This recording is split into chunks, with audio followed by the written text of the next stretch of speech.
अस्सलाम वालेकुम फ्रेंड्स। आज उम्मीद करता हूँ कि आप सब लोग खैरियत से होंगे। आज हम फ्रांसीसी इनकलाब के बारे में, फ्रेंच रेवोल्यूशन के बारे में स्टडी करेंगे। फ्रांसीसी इनकलाब 10 साल का था। ये 1789 से स्टार्ट हुआ था और 1799 तक गया था, क्योंकि ये 10 साल का अरसा था जिसमें फ़्रांस में समाजी, माशी, सियासी तौर पर काफ़ी तब्दीलियाँ रोनमा हुई थीं। इस इनकलाब ने ना सिर्फ फ्रांस को असरअंदाज किया था बल्कि पूरी दुनिया में इसका असर हुआ था, क्योंकि उस वक्त मोनार्ची थी, यानी कि बादशाहत का निज़ाम था।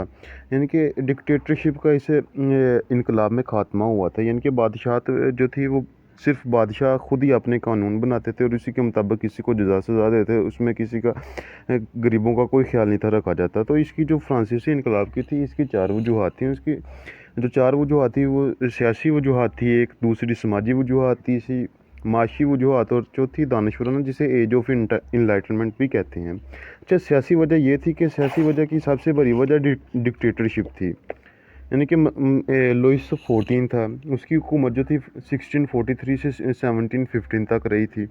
ये बहुत बड़ा डिक्टेटर था। इनके ये अनगिनत कत्ल करता था, कोई मसला नहीं था, ऐसे कोई रोक टोक नहीं थी। डिक्टेटरशिप इन्हें सारी इख्तियारात अपने पास रखे हुए थे। इस दौर में फ़्रांस ने बहुत सी जंगें लड़ी थी और इसकी वजह से फ़्रांस जो था वो कर्जदार भी हो गया था और इसकी वजह से इसको काफ़ी भारी सूद भी अदा करने पड़े थे। इसके बाद लुइस 15 का दौर शुरू हुआ है, जो कि 1715 से 1774 तक रहा है। यानी कि 1715 से 1774 तक ये दौर रहा है। तो इस दौर में जो है इंग्लैंड और फ्रांस के दरमियान एक जंग शुरू हुई थी और ये 7 साल तक चलती रही थी। ये जो इंग्लैंड और फ्रांस के दरमियान जो जंग थी लुइस 15 के दौर में, और इस जंग को 7 साल के नाम से भी मशहूर है। ये इसे 7 साल जंग भी कहा जाता है। इस जंग की वजह से फ्रांस पहले भी कर्जदार था, इस वजह से मज़ीद कर्जदार हो गया और लुइस 15 जो था वो अपनी सल्तनत के निज़ाम को सही तरीके से संभाल नहीं था सकता, क्योंकि सल्तनत काफ़ी बड़ी थी। इसके बाद अब लुइस 16 का दौर शुरू हो जाता है और ये 1774 से 1792 तक का दौर था। ये बादशाह जो था काबिल था, लेकिन इसमें बर वक़्त फ़ैसले लेने की सलाहियत मौजूद नहीं थी। यानी कि इसने एट अ टाइम कोई फ़ैसला लेना होता तो वो डिसाइड करने की ताकत इसके पास ना रखता। तो इसकी जो बीवी थी वो, उसका नाम मैरी एंटोनेट था और ये ऑस्ट्रेलिया की रहायशी थी और ये इसकी बहुत बुरी सलाहकार थी। यानी कि ये जब भी अपने शौहर को मशवरा देती है वो हमेशा गलत साबित होता है, उसका नतीजा कभी भी पॉजिटिव ना हुआ और ये जो मशवरा देती और कभी कामयाब ना होता था, उसमें हमेशा नाकामी की वजह से ही से होती थी। अच्छा, जो इंग्लैंड और फ्रांस की जंग हुई थी उसमें तो फ्रांस कर्जदार हो गया था। उसके बाद फिर अमेरिका की जंग आज़ादी में अमेरिका की और इंग्लैंड की दोबारा जंग हुई, जंग आज़ादी हुई और उसमें फ्रांस ने अमेरिका का साथ दिया, जिसका नतीजा ये हुआ, अमेरिका की मदद तो फ्रांस ने की, अमेरिका ये जंग जीत गया और फ्रांस इससे मज़ीद कर्जदार हो गया। ये तो इसकी जो थी इसकी सियासी वजह थी। पहली तो ये सियासी वजह थी। अब दूसरी जो इसकी समाजी वजह है उसके ऊपर भी हल्का सा बहस कर लेते हैं। अच्छा, जो समाजी वजह ये थे, फ्रांस में जो था उसका जो समाज था, ये यानी कि जो उसकी सोसाइटी थी वो 3 हिस्सों में डिवाइड हो चुकी थी। यानी कि एक तबका जो था वो पादरी और गिरजाघर लोगों का था, यानी कि उसमें सिर्फ पादरी वगैरह बिलोंग करते थे। पादरियों का अलग तबका था, वो जो होते हैं इनके गिरजाघरों के जो होते हैं फादर, उन्हें पादरी कहते हैं। उनकी आबादी तकरीबन 1 लाख थी और इनके पास फ्रांस की ज़मीन का 10% हिस्सा पहली आबादी के पास, पहले तबके के पास मौजूद था और इन्हें काफ़ी मराहत हासिल थी और ये अपना खर्चा इसी 10% जो इनके पास ज़मीन थी इसी में से पूरा करते थे। ना ये कोई टैक्स अदा करते थे, ये फुली तौर पर आज़ाद थे, इन पर कोई किसी किस्म की रोक टोक नहीं थी। इसके बाद दूसरा तबका जो आ जाता है उसमें जागीरदारों का तबका है, यानी कि जो जागीरदार हैं। फ्रांस में जागीरदारी निज़ाम भी था, उसमें जो थी जागीरदार निज़ाम की उनकी आबादी जो तकरीबन 4 लाख के करीब थी। अच्छा, जो फ्रांस की ज़मीन का 10% हिस्सा तो था पादरी और गिरजाघरों के पास और जो बाकी 25% हिस्सा वो था इनके पास, जागीरदारों के पास। और तीसरे तबके दूसरा तबका भी कोई टैक्स वगैरह पे नहीं था करता। अब तीसरा तबका जो है उसमें किसान आ जाते हैं, वकील आ जाते हैं, सरकारी मुलाजमीन, ताजर, ज़मींदार, यानी कि जो थर्ड क्लास के लोग थे। मीडियोकर तबका जो है वो तीसरा तबका था। इसकी आबादी तकरीबन 2.5 करोड़ आबादी पर मुश्तमिल थी और इस तबके के पास कोई ज़मीन ना थी, क्योंकि ये इतनी आबादी पर मुश्तमिल ये तबका है, इसके पास कोई ज़मीन ना थी। दूसरी बात यह है कि पहले और दूसरे तबके के लोग कोई टैक्स अदा नहीं था करते, वो शाही ज़िंदगी बसर करते थे। अब जो टैक्स थे वो तीसरा तबका ही अदा करता था। तीसरी स्टेट के लोगों को बहुत ज़्यादा टैक्स अदा करने पड़ते थे। अब 18वीं सदी में फ्रांस की सकाफ़त जो थी वो अरूज पर थी। और ये अरूज पर क्यों थी? ये जो तीसरा तबका टैक्स पे करता था, इसी की वजह से ये अरूज पर थी। उसके अलावा तलीम याफ्ता जो तबका था, दरमियानी तबका था, वो ना तीसरी स्टेट उसको तीसरी स्टेट में रखना पड़ता तलीम याफ्ता तबके को। अच्छा, जो तीसरे तबके में गरीब शहरी थे, वो बहुत ही गुर्बत की ज़िंदगी बसर कर रहे थे। उनके पास ना ही तो खाना था, ना ही लिबास था, ना रहने के लिए जगह थी, यानी कि वो फुली गरीब थे। उनके पास खाने पीने के लिए भूख की वजह से ही मर जाते, भूख के लाले पड़ जाते थे, उसकी वजह से ही मर जाते थे। ये तो इसकी हो गई थी समाजी वजह। अब इसकी इकोनॉमिक प्रॉब्लम, माशी वजह जो है वो डिस्कस करते हैं। अच्छा जी, माशी वजह में सबसे बड़ी वजह जो थी इसकी, फ्रांस की बढ़ती हुई आबादी थी। आबादी में देखें जी, किसी भी सल्तनत की जो इकोनॉमी है वो इसकी आबादी पर डिपेंड करती है। अगर किसी मुल्क की इकोनॉमी कम होगी तो उसकी जो होती है आबादी कम होगी तो इकोनॉमिक्स की मजबूत होगी। देखें, फ्रांस की आबादी जो थी 1700 में 2 करोड़ आबादी थी इसकी, और 1789 में जो इसकी आबादी है 2.8 करोड़ आबादी हो गई है इसकी, यानी कि 0.8 करोड़ जो है इसकी आबादी में इजाफा हो गया सिर्फ 89 ईयर्स में। अच्छा, उसका ये एक तो इसकी आबादी में बहुत तेज़ी से इजाफा हो रहा था, दूसरा फ्रांस जो था वो कर्जदार था। इसने भारी रकम में कर्ज लिए हुए थे, और इसको भारी रकम में सूद अदा करना पड़ रहा था जो कर्ज इसने लिए हुए थे। अच्छा, इसके बाद इसकी माशी वजह में एक खराबी की एक वजह ये थी कि 18वीं सदी में फ्रांस में बहुत ज़्यादा सर्दी बढ़ गई, जिसकी वजह से बहुत सारी फसल जो थी फ्रांस की वो बर्बाद हो गई और खुराक की कीमतों में इजाफा हो गया। ज़ाहिर बात है, जब मुल्क में खाने पीने के लिए कोई चीज़ मौजूद नहीं होगी तो जो मौजूद होगी तो उसकी कीमत तो काफ़ी ज़्यादा होगी, और लोग जो थे तीसरे तबके के भूख की वजह से मरने लगे। और कहत आ गया, फ्रांस में कहत आ गया, आम लोग और किसान जो थे वो बादशाह से नाराज़ हो गए, क्योंकि फ्रांस के राजा जो थे वो शहर से दूर रहते थे। ये फ्रांस के राजा पैलेस ऑफ वर्साइल जो है, ये फ्रांस से तकरीबन काफ़ी किलोमीटर के फासले पर है। पैलेस ऑफ वर्साइल में जो थे फ्रांस के राजा रहते थे।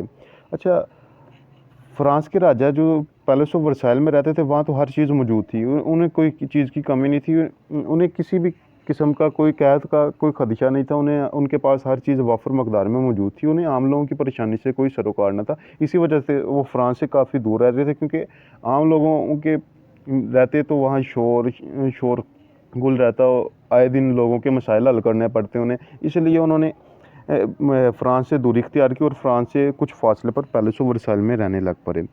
अब ये तो हो गई जिसकी वजह से, क्योंकि उन्होंने लोगों का ख्याल नहीं रखा, कैद पड़ गया, लोग भूख की वजह से मरने लगे। इससे मज़ीद जो लोग थे वो नाराज़ हो गए फ्रांसीसी जो राजा थे लुई 16 की वजह से। अच्छा, जो चौथा दौर है दानिशवराना वजूहात, ये एज ऑफ इनलाइटनमेंट है, इसमें हम थोड़ा सा डिस्कस करते हैं। अच्छा, 17वीं 18वीं सदी को इल्म का दौर भी कहा जाता है, क्योंकि जब फ़िलासफ़र ने अपने साइंसी ख़यालात लोगों तक पहुंचाना शुरू कर दिए, यानी कि जो भी ख़यालात उनके होते हैं वो अखबारात के ज़रिए लोगों की पहुंचाते हैं, या किताबों की सूरत में लोगों को अपने ख़यालात का इजहार करते हैं, जिसकी वजह से फिर जो तीसरे तबके के लोग थे वो ग्रुप में बैठकर अपने मुल्क के हालात के बारे में सोचा करते थे। अच्छा जी, जॉन लॉक और जीन जैक्वस जो है, इन्होंने अवाम के हकूक़ के बारे में लिखा है। ये दो पोइट हैं, इन्होंने अवाम के हकूक़ के बारे में लिखा, जिससे बहुत ज़्यादा लोग मुतासर है, यानी कि अवाम के हकूक़, तमाम अवाम जो है बराबर है, कोई किसी से कम तर नहीं है, सबको बराबर के हकूक़ मिलने चाहिए। इसकी वजह से लोग बहुत मुतासर हुए। एक जो थे इमैनुअल कांट थे और मोनेस्ट्रियस थे, उन्होंने जो था चर्च और रियासत के इख्तियारात को अलहदगी के साथ बयान किया, यानी कि चर्च और रियासत के इख्तियारात जो हैं वो लिमिटेड हों, उन्हें रियासत में मुदाखलत का इख्तियार ना हो, वो सिर्फ अपने चर्च या इबादत वगैरह की अपने जो चर्च में उसमें मुदाखलत कर सकते थे। दूसरा ये जो होता है रियासत के मामलत में वो मुदाखलत ना करे। उसके बाद था वोल्टायर, एक वोल्टायर मुसन्नफ़ था, फ़िलोसफ़र था, उसने भी लोगों को इज़हार राय का हक़ दिया, यानी कि लोग अपनी अलहदा से राय बयान करें, अपने मसाइल हल करने का इन्हें हक़ हासिल होना चाहिए, ताकि क्योंकि लोगों को जो मसाइल पेश आ रहे हैं वो अपने जो मसाइल हैं उसके बारे में राय बयान करें कि ये मसाइल किस तरह हल होंगे, चाहे ये राय बादशाह के ख़िलाफ़ ही क्यों ना हो, उन्हें अपनी राय हक़ पेश करने का हक़ होना चाहिए। अच्छा जी, उसके बाद जो था फिर ये तो 4 वजूहात थी कि जिसकी वजह से फ्रांसीसी इनकलाब आया। अब जो थी इनकलाब के दौरान जो थी वो तकरीबन 3 से 4 हुकूमतें जो हैं तब्दील हुई हैं। सबसे पहले जो है 1789 में स्टेट्स असम्बली बनी है। उसके बाद 1789 के 89 से 91 तक कौमी असम्बली, फिर 91 से 92 तक कानून साज असम्बली, 92 से 95 तक कौमी कन्वेंशन, 1795 से 98 तक डायरेक्टरी की हुकूमत, और उसके बाद नेपोलियन का राज, यानी कि नेपोलियन ने फिर काबज़ हो गया। अब हम स्टेट जनरल को डिस्कस करते हैं। जब 5 मई 1789 में फ़्रांस की सभी स्टेट्स से जनरल बुलाए गए, यानी कि फ़्रांस के जितनी भी छोटी छोटी रियासत थी वहाँ से जनरल बुलाए गए। ये तकरीबन फ़्रांसी इनकलाब से 175 साल पहले, यानी 1614 में इस तरह की मीटिंग हुई थी, यानी कि जिसमें तमाम स्टेट्स के जनरल बुलाए गए थे। अच्छा, ये इसलिए बुलाए गए थे क्योंकि फ़्रांस की मईशत दिन ब दिन कमज़ोर हो रही थी, कमज़ोर से कमज़ोर तर हो रही थी। पहली और दूसरी तबका के लोग, पहले और दूसरे तबका के लोग टैक्स तो पे करते नहीं थे, और वो टैक्स को मज़ीद बढ़ा रहे थे। इस मुलाकात से पहले और दूसरे इस मुलाकात में जो थे पहले और दूसरे तबके के 300 लोग, यानी कि पहले और दूसरे तबके के 600 लोग शामिल थे, जबकि तीसरे तबके के लोग 600 थे, और कुल तादाद 1200 थी। इसमें मुल्क की मईशत की बेहतरी के लिए बात की जा रही थी, और किन चीज़ों पर मज़ीद टैक्स लगाया जाए इस पर भी तबादला ख्याल किया जाना था। अच्छा, इसमें हर एक स्टेट के एक एक वोट होने चाहिए, यानी कि इसमें ये तय किया गया कि हर एक स्टेट की एक एक वोट हो। हर स्टेट अपने हर स्टेट का एक एक जो था वो जनरल होता, वही सिर्फ एक वोट अदा करता था, यानी कि वो एक वोट इंडिविजुअली हर बंदा वोट डालने का अहल नहीं था। और दूसरे तबका के लोगों ने हमेशा, चूँकि पहले और दूसरे तबका के लोग जो थे वो हमेशा राजा के हक़ में वोट देते थे, इस मीटिंग का कोई फ़ैसला नहीं था होना, और इसकी वजह से हर शख्स की इनफरादी तौर पर एक वोट होना चाहिए था, ताकि कसीर लोगों के तादाद का पता चले कि वो क्या चाहते हैं। यानी कि इसमें ये तीसरे लोगों ने कहा कि जी, हर स्टेट का एक एक वोट होने की बजाय तमाम लोगों का वोट, और तमाम लोग वोट कास्ट करें। उसके बाद पता चले कि जी ए, उसके बाद पता चले कि तमाम लोगों की क्या राय है, कि आया किस तरह का निज़ाम लागू होना चाहिए। इससे तमाम लोगों की इनफरादी तौर पर राय का पता चल जाएगा, क्योंकि बादशाह को पता था कि तीसरे तबके के लोग हमेशा पूरी ज़िंदगी बसर करते थे। बादशाह ना कभी उनके हालात से वाक़फ़ था, और वो हमेशा बादशाह के मुखालफ में ही वोट कास्ट करेंगे। इस वजह से राजा को ख़दशा होगा कि इससे मेरी बादशाही जाती रहेगी, मुझे नए सिरे से हर चीज़ तैयार करनी पड़ेगी। बादशाह ने ऐसा करने से इनकार कर दिया, जिसकी वजह से तीसरे तबके लोगों ने असम्बली छोड़ने का ऐलान कर दिया, और असम्बली छोड़कर चले गए, और ख़ुद को कौमी असम्बली का ऐलान होने का ऐलान करार कर दिया। यानी कि वो खुद तीसरे तबके के लोगों ने कहा कि हम कौमी असम्बली हैं। अब वो तीसरे तबके के लोगों की बजाय कौमी असम्बली बन गए। अब लुईस 16 था, वो पैलेस ऑफ वर्साइल के हाल में दाखिल होने से मना कर दिया लुईस 16 ने कौमी असम्बली के लोगों को। फिर नेशनल असम्बली के लोग, जो कौमी असम्बली के लोग थे, उन्होंने पैलेस ऑफ वर्साइल के पास एक टेनिस कोर्ट थी, वहाँ चले गए। यानी कि जो फ्रांस के राजा थे उनके जो पैलेस के पास एक कोर्ट था, जिसे टेनिस ऑफ कोर्ट कहा जाता है, वहाँ जाकर कौमी असम्बली के लोगों ने, यानी कि तीसरे तबके के लोगों ने हलफ उठाया, जिसे टेनिस कोर्ट का हलफ भी कहा जाता है, और ये टेनिस कोर्ट के हलफ के नाम से मशहूर है। उन्होंने ये कहा कि जब हम लोग उस वक्त तक पीछे नहीं हटेंगे जब तक कि मुल्क में कोई आइन ना बन जाए, कोई कानून ना बन जाए। ये क्या है, कोई कानून ही नहीं है। पहले और दूसरे तबके के लोग बिला वजह तीसरे तबके के लोगों पर जो है टैक्स आयड कर देते हैं, हालांकि उनके पास कुछ भी नहीं है, और जो पहले और दूसरे तबके के लोग हैं वो बादशाह के मुताबिक शाना ज़िंदगी बसर कर रहे हैं। अब कौमी असम्बली के जो लोग थे, तीसरे तबके के लोग थे, वो आइन लाना चाहते थे, और इस वजह से जो थे छोटे पादरी ज़िम्मेदार वगैरह लोग थे, वो भी तीसरे तबके के लोगों के साथ ही थे। अब जो है जून 1789 मई के महीने दौर शुरू होता है। मई के महीने में फ़्रांस में इनकलाब शुरू हो चुका होता है, यानी कि 1789 में मई के महीना जो है 1789 को, उसमें फ़्रांस में इनकलाब शुरू हो चुका होता है। लेकिन जून के महीने में किसानों और जागीरदारों ने राजा के ख़िलाफ़ बगावत शुरू कर दी। टेनिस कोर्ट हलफ की बात दूर दूर तक फैल गई, यानी कि जो कौमी असम्बली के लोगों ने टेनिस कोर्ट में हलफ उठाया था, उसकी बात दूर दूर तक फैल गई, और लोगों ने राजा के ख़िलाफ़ बगावत शुरू कर दी, और बहुत से लोग दूर दूर से इस बगावत में हिस्सा लेने के लिए आते रहे। कई जगह पर उन्होंने जागीरदारों के पुराने रिकॉर्ड जला दिए, यानी कि जो जागीरदार थे दूसरे तबके के लोग, तीसरे तबके के लोगों ने दूसरे तबके के लोगों के रिकॉर्ड जला दिए, इनके घरों पर हमले शुरू कर दिए, ताकि जागीरदार निज़ाम ख़त्म किया जा सके। और इसका असर सिर्फ बादशाह और जागीरदारों पर ही पड़ना था, जबकि जिसकी वजह से जगह जगह पर फसादात शुरू हो गए। लोग इस बात पर यकीन करने लगे अब से इनकलाब शुरू हो गया है, और इस दौरान कानून ख़त्म हो गया, हर जगह बगावत शुरू हो गई। लुईस 16 ने लोगों को बगावत पर उतरते और खेतों में इस्तेमाल होने वाले औजार को हथियार के तौर पर इस्तेमाल करते हुए देखते उसने पूरी फ़ौज अब पेरिस में बुला ली। अपने पैलेस में, जो पैलेस ऑफ वर्साइल थी उसमें बुला ली उसने फ़ौज, क्योंकि जो लोग थे, किसान थे, जो औज़ार वो खेतों में इस्तेमाल करते थे, वो औज़ार अब हथियारों के तौर पर इस्तेमाल करके जगह जगह हमले कर रहे थे। अब फिर क्या होता है, फिर ये जून में होता है, फिर जुलाई, जो जब 14 जुलाई 1789 का दौर आता है, तो फिर बास्तिल के किले पर हमला हुआ है। कि ये किला जो है, इसमें लोग जो थे, बादशाह जो था मुजरमों को रखता था। ये किला 1400 साल पुराना था। अब इस किले को जेल के तौर पर इस्तेमाल किया जाता है, इसमें मुजरमों को रखा जाता था। लोगों ने इस पर जब हमला किया, बादशाह को ख़त्म करना चाहा, बादशाह की अपनी मनमानी ख़त्म करना चाहा, तो इस लोगों ने अपने जो हथियार थे उनको बास्तिल के किला पर हमला करने के लिए इस्तेमाल किया, क्योंकि वो समझते थे कि ये हथियारों का अड्डा है, बादशाह की जो हथियार है वो इसी जगह पर रखे जाते थे। इस हमला से काफ़ी तबाहकारियाँ हुई और काफ़ी कैदी थे वो रहा हो गए।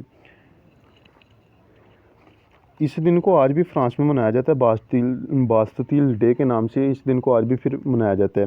अब फिर तीसरे तबके ने जब नेशनल असम्बली को नेशनल कॉन्स्टिट्यूशनल असम्बली का नाम दे दिया, यानी कि मुल्क में आइन बनाएंगे। तीसरी की असम्बली जो है वो अब कौमी असम्बली की बजाय नेशनल कौमी कानून साज असम्बली बन गई थी। ये मुल्क में आइन बनाएगी। उन्होंने जागीरदार निज़ामों को ख़त्म कर दिया था, जिसके तहत तमाम लोग टैक्स अदा करने के पाबंद हो गए। यानी कि पहले तो सिर्फ तीसरे तबका के लोग टैक्स अदा करते थे, अब तमाम लोग टैक्स अदा करेंगे।